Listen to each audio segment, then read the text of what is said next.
Géométrie de quelques molécules. Introduction. On sait que la matière est constituée d'atomes. On a vu que l'attraction électrique entre anions et cations entraîne la formation de composés ioniques. La question qui se pose, est-ce que la liaison entre atomes se limite aux attractions électriques?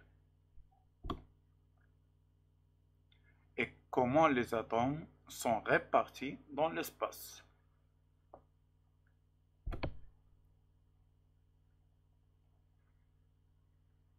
Conditions de stabilité d'un atome. Les ions.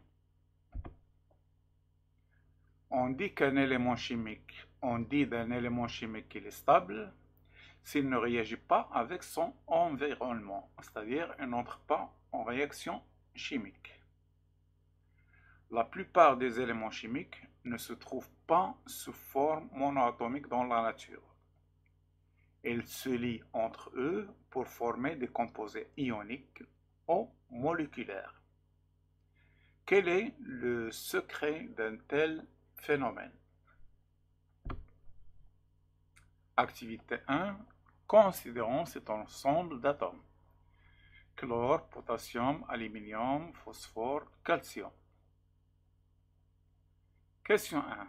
Rappelle les règles des duets et de l'octet. Donc on a vu ça sur un autre cours.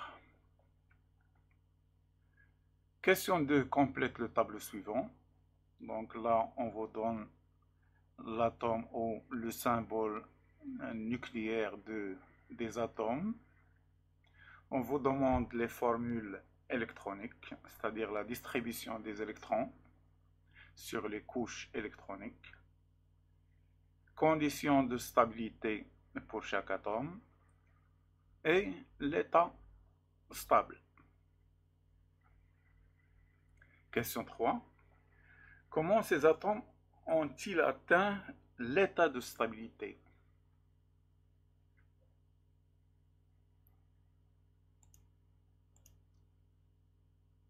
Règle du duet et de l'octet. Les atomes tendent vers des états stables par saturation de leur couche électronique externe par 2 ou 8 électrons.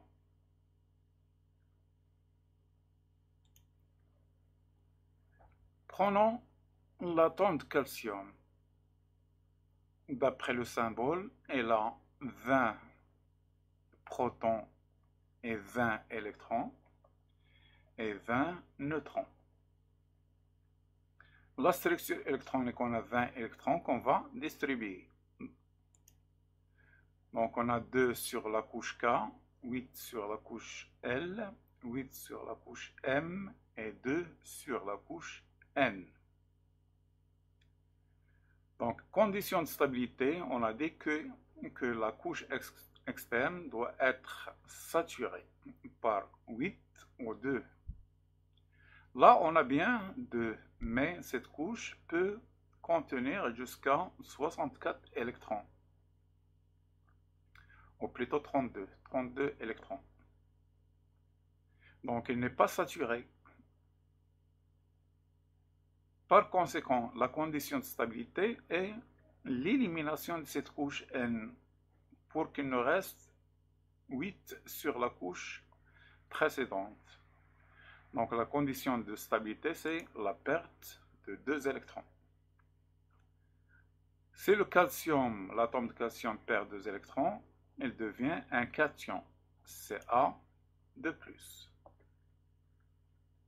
Le phosphore, 15 électrons, 2, 8 et 5, ça fait 15.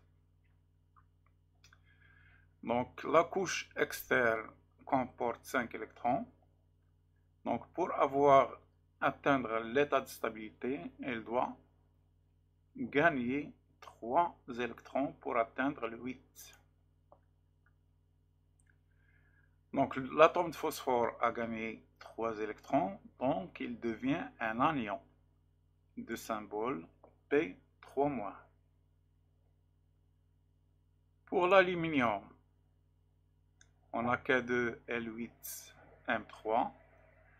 Donc la saturation de la couche externe, on a le choix entre ajouter 5 électrons pour atteindre le 8 ou éliminer 3 pour atteindre le 8 sur la couche précédente qui est L. Donc là, l'atome d'aluminium va perdre 3 électrons. Donc il donnera le cation Al3+. Le potassium K2L8M8N1, donc c'est le plus simple, elle va perdre cet électron sur la couche externe. Donc elle donne le cation K+. Cl, donc on constate que pour qu'elle sature sa couche externe, elle doit gagner un électron. Donc elle donne un anion Cl-. Condition de stabilité dans ce cas. Donc les atomes ont atteint leur état de stabilité par la perte ou le gain d'un ensemble d'électrons. Conclusion.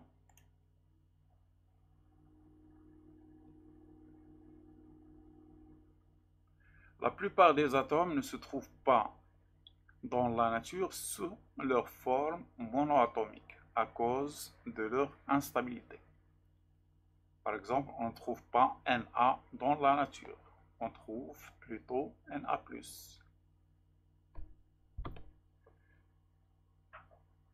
Elles interagissent avec d'autres atomes.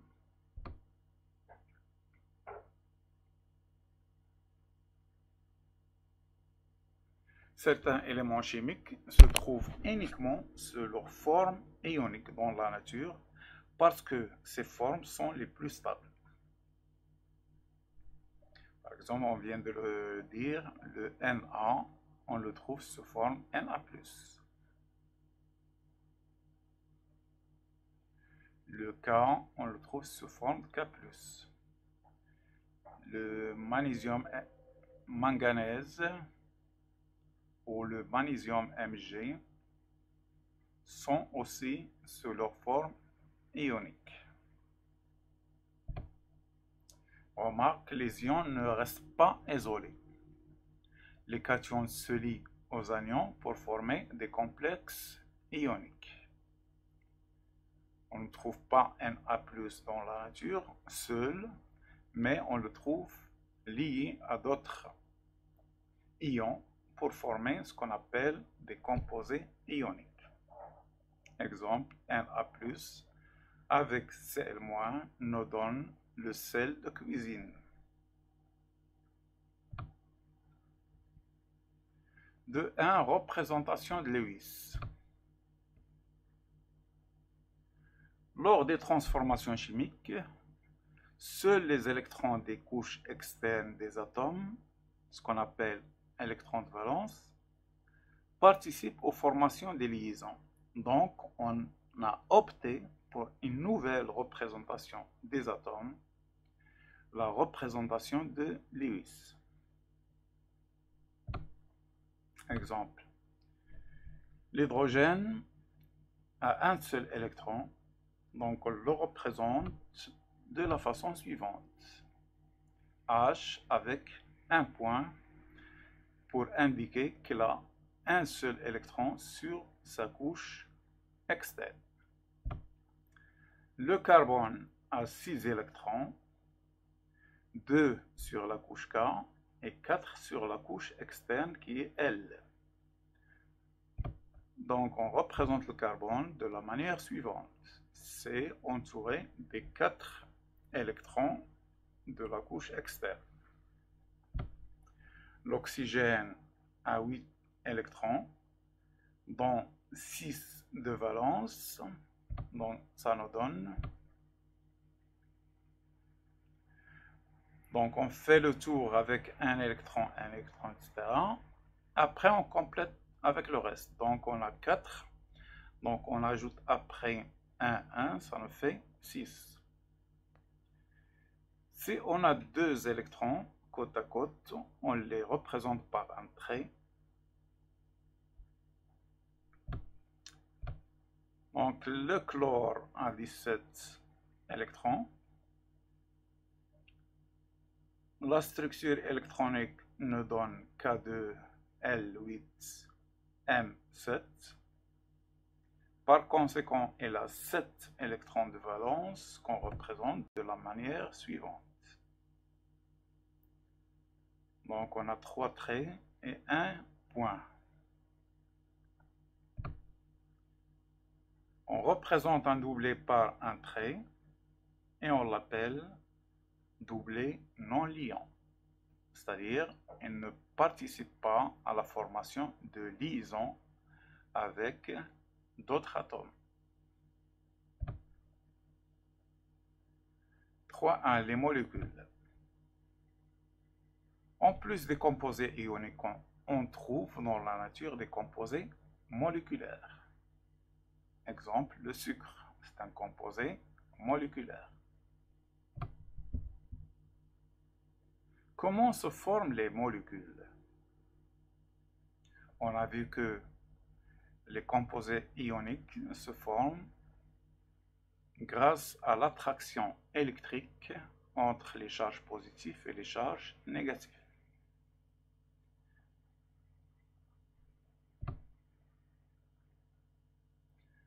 La simple liaison covalente. Activité. Considérons la molécule de chlorure d'hydrogène, HCl. Donc c'est une molécule et non un composé ionique. Détermine les éléments chimiques entrant dans la formation de cette molécule. Donc on a la formule, donc on peut facilement déduire les éléments chimiques intervenant dans cette formule. Question 2, dans les représentations de Lewis des 2 atomes, on vient de les voir. 3, rappelle la condition de stabilité d'un atome. Donc on a 2 règles à rappeler. Détermine les conditions de stabilité de chaque atome. Donc on va appliquer les règles aux 2 atomes. Question 5. En comparant les 2 représentations, détermine la cause de la stabilité de cette molécule. Donc, ce n'est pas un composé ionique. Donc, on doit chercher autre chose qu'un échange d'électrons entre un atome et l'autre.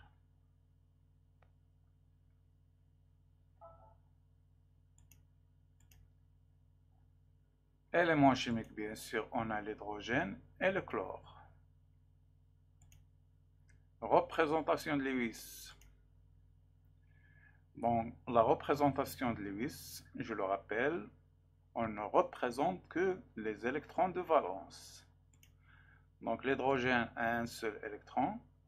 Le chlore, on a 17, donc on aura 7 électrons de valence. Conditions de stabilité. Donc là, pour l'hydrogène, on doit appliquer. Donc, rappelons d'abord les conditions, sont les lois de Dewey et de l'octet. Donc, appliquons ces conditions à l'hydrogène. L'hydrogène a un seul électron, donc pour atteindre l'état stable, il doit en gagner un autre pour avoir une couche externe saturée par 2 électrons. Pour le chlore, il a besoin lui aussi d'un électron pour saturer sa couche externe par 8 électrons.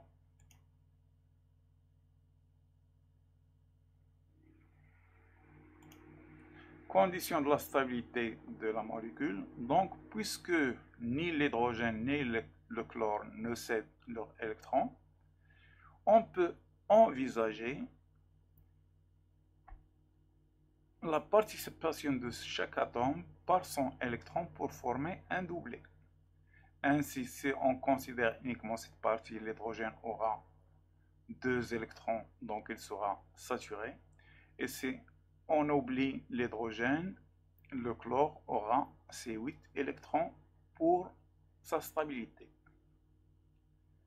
Donc là, les 2 atomes participent à la formation de ce qu'on appelle une liaison covalente.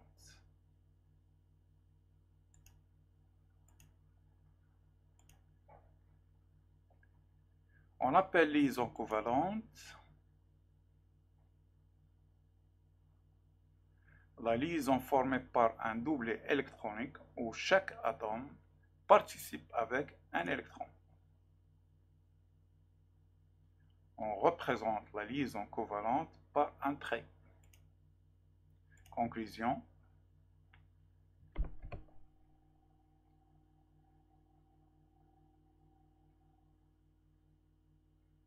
En vue de leur recherche de stabilité, certains atomes forment des liaisons covalentes avec d'autres atomes pour former des molécules. Remarque. Les doublets dont la représentation de Lewis ne participe pas à la formation de la liaison covalente.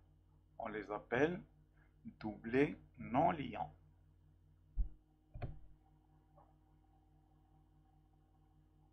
Application justifie la stabilité relative de la molécule du chlore, Cl2.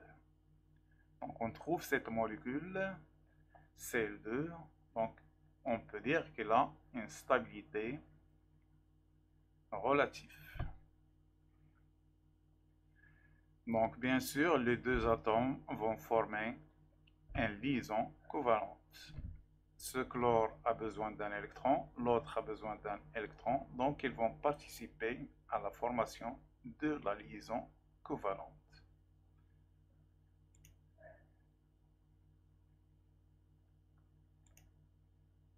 Conclusion. Les atomes tendent vers un état de stabilité par la saturation de leur couche électronique externe par 2 méthodes. Formation d'ions, perte ou gain d'électrons par les atomes. Exemple, NaCl, c'est un composé ionique. Il est formé des cations Na+, et de l'anion Cl-. Charge plus, charge moins s'attirent et forment ce complexe ionique. Formation de molécules. Chaque atome participe avec un électron pour former une liaison covalente. Exemple, HCl.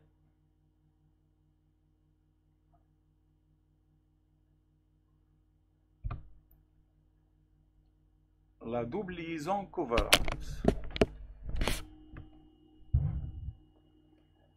La molécule de dioxygène est caractérisée par sa grande stabilité puisqu'on la trouve en grande proportion dans l'air atmosphérique. Donc cette quantité de dioxygène dans l'air indique que le dioxygène est stable.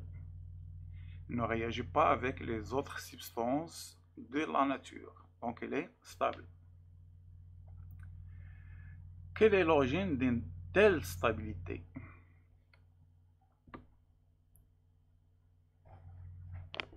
Activité 3, dans la représentation de Lewis de l'atome d'oxygène. Donc, on a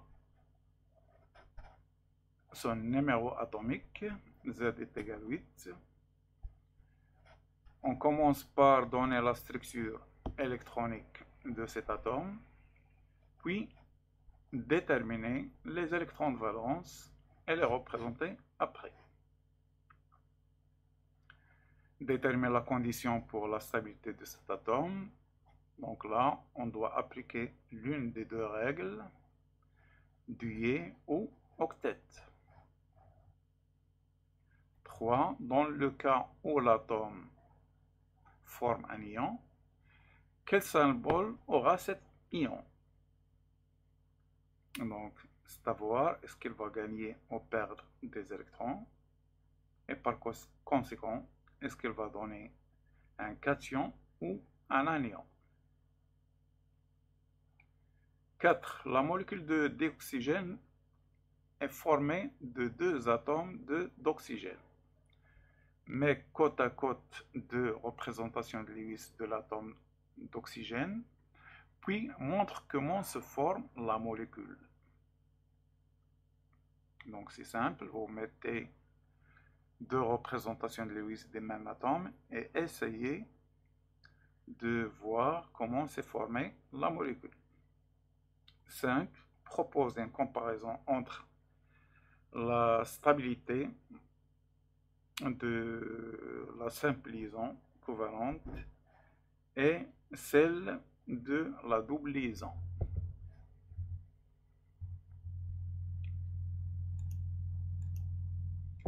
Représentation de Lewis de l'atome d'oxygène. Donc l'oxygène a 8 électrons. La structure électronique nous donne K2L6. Par conséquent, on a 6 électrons de valence, ce qui nous donnera la représentation suivante. On va mettre 1, 1, 1, 1, ça fait 4, puis on ajoute les deux autres. Donc on a deux doublés non liants.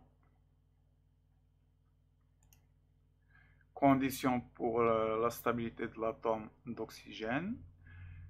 Donc il doit saturer sa couche externe par 8 électrons, donc il lui manque 2 électrons. Donc il doit gagner 2 électrons.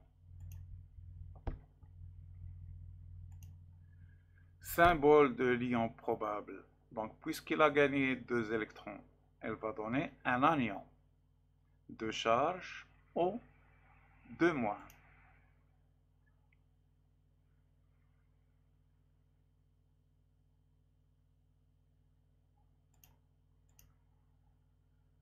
Construction de la molécule de dioxygène. Donc comme elle est demandée, on va mettre deux atomes d'oxygène côte à côte. Donc on constate qu'on a la possibilité de former deux liaisons covalentes.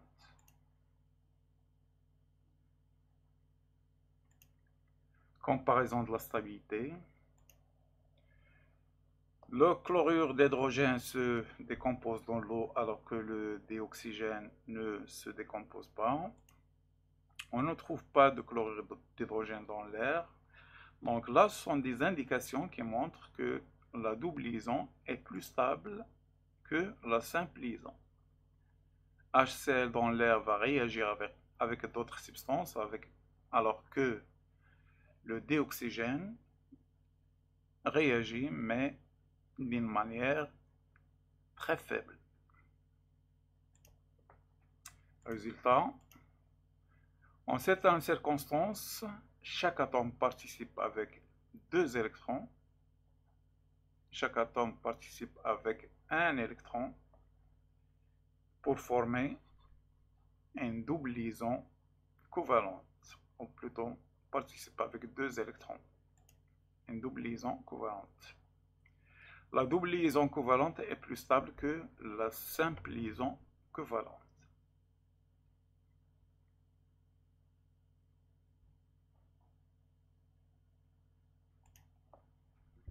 La triple liaison covalente, la molécule de diazote est caractérisée par une très grande stabilité, puisque le diazote constitue plus de 80% de l'air atmosphérique. Quel est le secret d'une si grande stabilité? Donc la stabilité, je le rappelle, c'est la non-réaction avec le milieu environnant.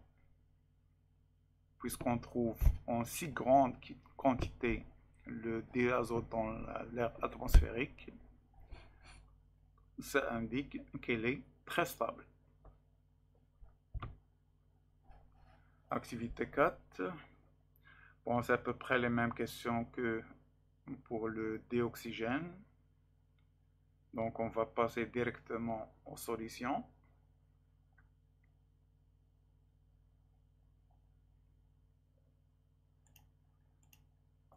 Représentation de Lewis de l'atome d'azote.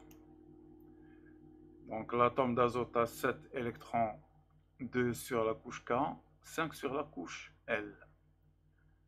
Par conséquent, elle a 5 électrons de valence qu'on va représenter.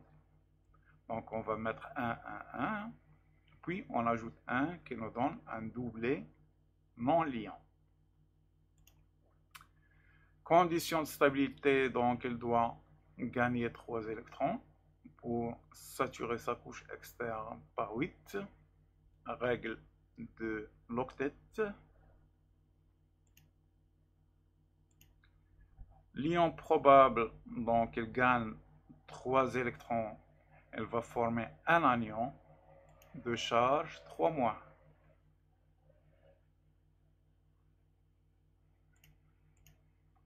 Construction de la molécule, donc on met côte à côte les deux atomes.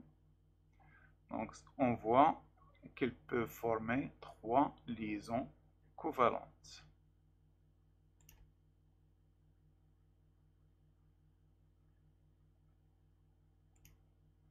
La stabilité, on a parlé de ça, puisque le diazote représente 80% de l'air atmosphérique, alors que l'oxygène n'en représente que 20%. C'est là une preuve de la plus grande stabilité de la triple liaison.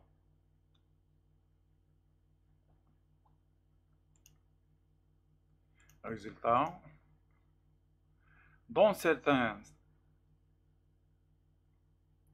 circonstances, chaque atome participe avec 3 électrons et il se forme une triple liaison covalente. Donc on doit supprimer ça.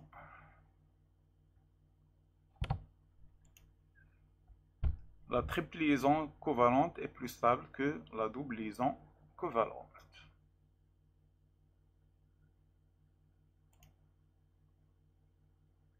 Notion d'isomérie. La formule développée. Les molécules sont constituées d'atomes liés entre eux par des liaisons covalentes. Dans une formule développée, on met en évidence toutes les liaisons covalentes. Exemple, donc là, on représente toutes les liaisons avec des traits. La même chose là, etc. Ça nous donne ce qu'on appelle la formule développée. La formule semi-développée. Dans les composés organiques, l'hydrogène ne forme qu'une seule liaison covalente. Donc, on opte pour ne pas la mettre en évidence, en évidence la liaison CH, pour simplifier la représentation de la formule. Donc, on a vu sur la formule développée qu'elle prend un peu d'espace. Donc, pour simplifier, on va cacher les liaisons CH. Ainsi, on aura ce qu'on appelle la formule semi-développée. Voilà, les liaisons CH sont cachées. Donc, on a là CH3, c'est-à-dire on a 3 liaisons CH. Ça nous donne CH, HHH. La même chose là, on a une liaison OH. Donc, on peut deviner facilement la présence de cette liaison covalente CH. La même chose là, on a caché les liaisons CH. Donc je rappelle, on appelle ces représentations les formules semi-développées. Développé, on montre toutes les liaisons. La semi, on cache les liaisons CH. Application considérant la molécule de butane. De formule brute C4H10. Dans toutes les dispositions possibles des 14 atomes qui forment cette molécule. Donc on peut mettre les atomes de carbone en ligne et on ajoute les liaisons CH. Donc le carbone a 4 électrons de valence. Elle forme 4 liaisons covalentes. Donc le premier a 3 liaisons covalentes avec l'hydrogène et une avec le carbone voisin. Celui-là a 2 liaisons covalentes avec les carbones voisins et 2 liaisons avec l'hydrogène. La même chose pour celui-là. Et pour celui-là, c'est la même chose que pour le premier. Donc, on a ce qu'on appelle une molécule linéaire. Donc, on peut aussi imaginer que la molécule n'est pas linéaire. On va déplacer l'un des carbones, on va le mettre là, au milieu. Ça nous donne ce composé-là. Donc le carbone a toujours 4 liaisons covalentes, 3 plus 1, 3 plus 1, 3 plus 1. Donc on a la même formule brute, C4H10, mais une distribution dans l'espace différente. On dit que ces deux molécules sont isomères. On dit de deux molécules qu'elles sont isomères si elles ont la même formule brute, mais des formules développées ou semi-développées différentes. Donc, définition simple à retenir. Géométrie des molécules. Les doublés liants ainsi que les doublés non liants sont formés d'électrons. Donc on vient de le voir. Un doublé non liant sont 2 électrons voisins et un doublé liant sont 2 électrons provenant de 2 atomes voisins. Donc les doublés sont des charges négatives et les charges négatives se repoussent. Donc la molécule tend vers un état de stabilité en réduisant au minimum ses répulsions électriques. Donc la molécule va se former de telle sorte que la répulsion électrique entre les doublés sera à son niveau le plus bas possible. Donc ce sont ces répulsions qui imposent la géométrie de la molécule. Exemple, prenons CH4, la molécule de méthane. Donc on a 4 liaisons covalentes. Donc ils vont se repousser. La forme géométrique qui rendra cette répulsion minimale, c'est la forme tétraèdre. Donc là, les angles entre les liaisons sont égaux. La répulsion se fait entre les doublés liants. Là, les angles sont les mêmes. Donc la répulsion électrique est à son niveau minimal. Prenons la molécule d'ammoniac, NH3. Donc on a 3 liaisons covalentes et n'oublions pas, l'azote a un doublé non liant. Donc il va prendre la forme d'une pyramide. On déduit la forme pyramide à partir de la forme tétraèdre en prenant uniquement la partie basse.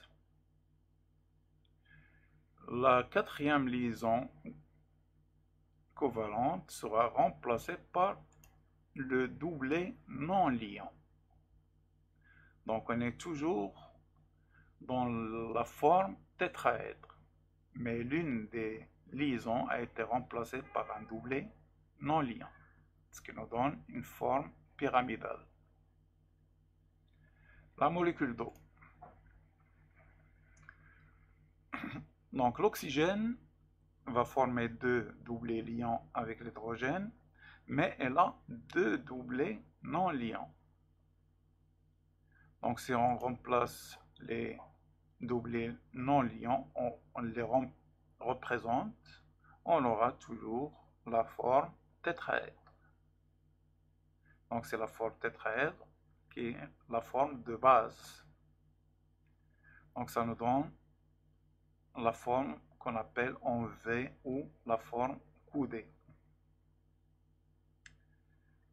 CH2O, le méthanal. Donc on a deux liaisons covalentes avec l'hydrogène et l'oxygène forme deux liaisons, donc on a deux liaisons covalentes avec l'oxygène. Mais on a une double liaison avec l'oxygène, ce qui va nous donner la forme pyramidale.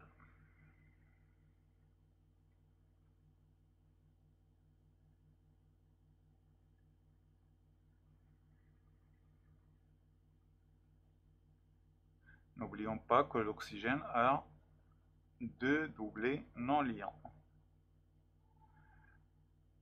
En résumé, c'est la forme tétraèdre qui est la forme de base pour la construction de la molécule, ou dans la construction de la molécule.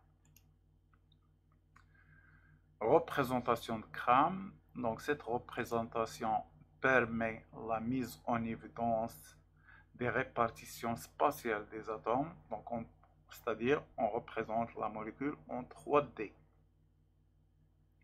dans les trois dimensions. Donc comment on fait? Les liaisons appartenant au même plan sont représentées par des traits. Donc on a un plan, les atomes qui appartiennent à ce plan vont former des liaisons covalentes qui seront représentées par des traits. Si une liaison se trouve à l'arrière, on va la représenter par des pointillés. Si la liaison se trouve devant le plan, elle sera représentée par un trait plein. Exemple, P et les liaisons avec O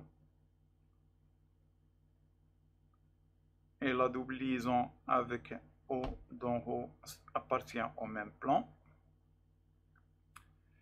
Le OH là se trouve à l'avant, donc il est représenté par un trait plein, et l'autre OH se trouve à l'arrière, donc il est représenté par des pointillés. La même chose là. H, C, O, OH et C appartient au même plan. Cet hydrogène se trouve à l'arrière et le NH2 se trouve à l'avant. C'est ce qu'on appelle la représentation de Cram. Donc c'est la fin de la leçon. Bonne chance.